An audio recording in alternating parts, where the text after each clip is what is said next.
If you think a Commonwealth Scholarship only means going to the UK, you are missing out on one of the most unique and fully funded opportunities in the world. This is the Queen Elizabeth Commonwealth Scholarship, the QECS. It is not for the UK. It is designed to send you, a citizen of a developing Commonwealth country, to study for a 2-year master's degree in another low or middle-income Commonwealth country. Think South Africa, Sri Lanka, Fiji, Kenya, or Malaysia. It is fully funded. It covers tuition, flights, a living stipend, and arrival allowances. And here is the part most people don't believe. There is absolutely zero upper age limits to apply. But most people fail because they don't understand how the application cycles work, or they miss the hidden requirement of the double application to the university. Today, we're doing a deep forensic dive into the official ACU sources. I'm going to walk you through exactly what this scholarship is, how to navigate its confusing 2-cycle system, and the step-by-step process to apply without making critical mistakes. This is your definitive guide. Let's get straight into it. First, let's confirm the funding. As you can see on the official ACU homepage, this is a comprehensive award aimed at covering all the costs associated with a 2-year master's degree. It covers 5 key areas. Number 1, full tuition fees. These are paid directly to your host university for the duration of the award.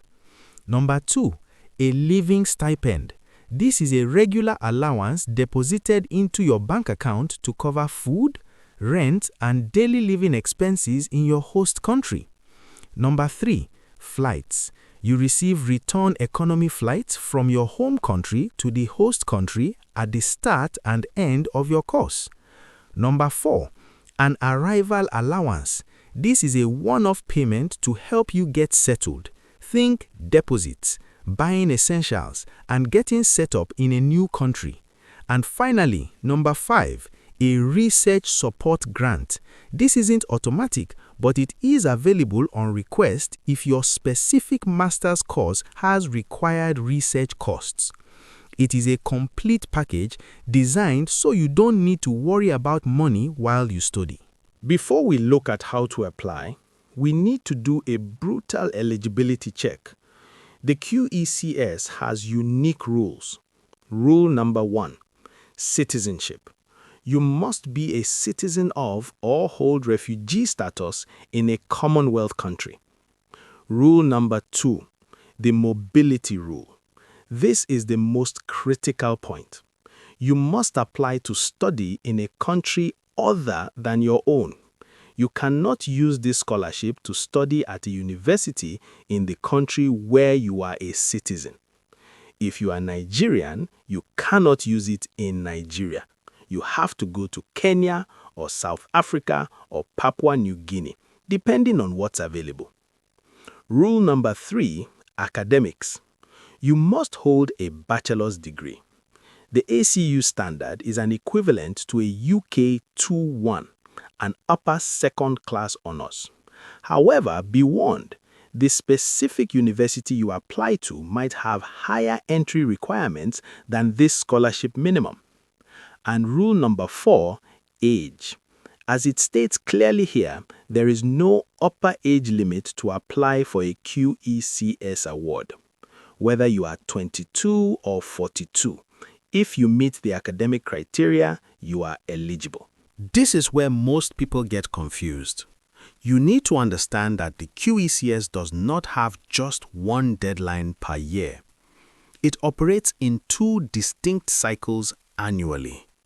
Cycle 1 usually opens around the end of the year, November or December, and closes in January. Cycle 2 usually opens around March and closes in May or June. Why does this matter? Because the list of participating countries and universities changes every single cycle. A university in South Africa might be available in Cycle 1, but not in Cycle 2. Your first action is always to go to the main homepage and see which cycle is currently active or when the next one opens. Do not assume that what was available last year will be available this year. Let's walk through the application workflow. Step 1 is the discovery phase. Once a cycle opens, the ACU publishes a list of the participating host universities for that specific round on their website. You need to browse this list. You need to find a university in a country that is not your own. Once you find a university, you must click through to that university's own website. The ACU page will usually provide a link. You need to check the specific entry requirements for the master's course you want. Remember, you have to meet two sets of criteria: the scholarship's eligibility criteria and the university's admission criteria. If the university requires a specific background in mathematics and you don't have it, you won't get in, even if you are eligible for the QECS. This is the biggest trap in the entire process. Pay attention. For some universities, you only need to complete the one QECS online application form on the ACU portal. If you are selected, the ACU helps facilitate your admission. However, for other universities, you are required to submit a separate application for admission directly to the university in addition to the QECS scholarship application. Sometimes, you even have to do this before the scholarship deadline. How do you know? You must read the guidance notes on the ACU page for that specific cycle. It will explicitly state next to each university's name if a separate admission application is required. If you miss this step, your application is void. The actual scholarship application is hosted entirely on the ACU's online portal. While the exact questions change, the application is always built on three pillars. Pillar 1, academic background and plan of study. You need to provide details of your previous degrees and a very clear, well-researched outline of exactly what you want to study and why you chose that specific university and country. Pillar 2 is the most important: development impact. This is a Commonwealth scholarship.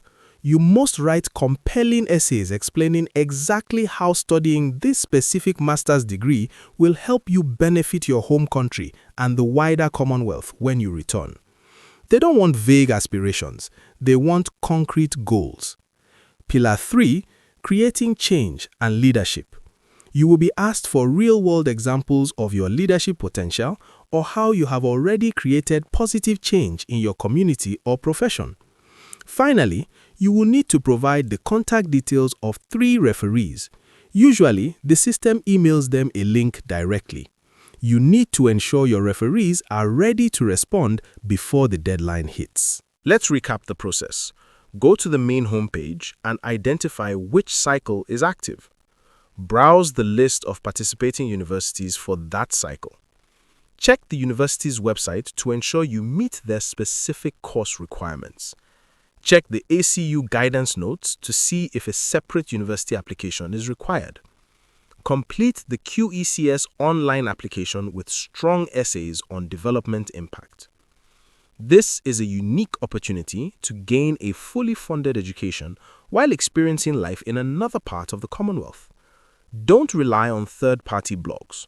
Use only the official ACU links provided on the screen. Start your research now and keep checking the page for the next cycle to open. Don't forget to subscribe to the channel.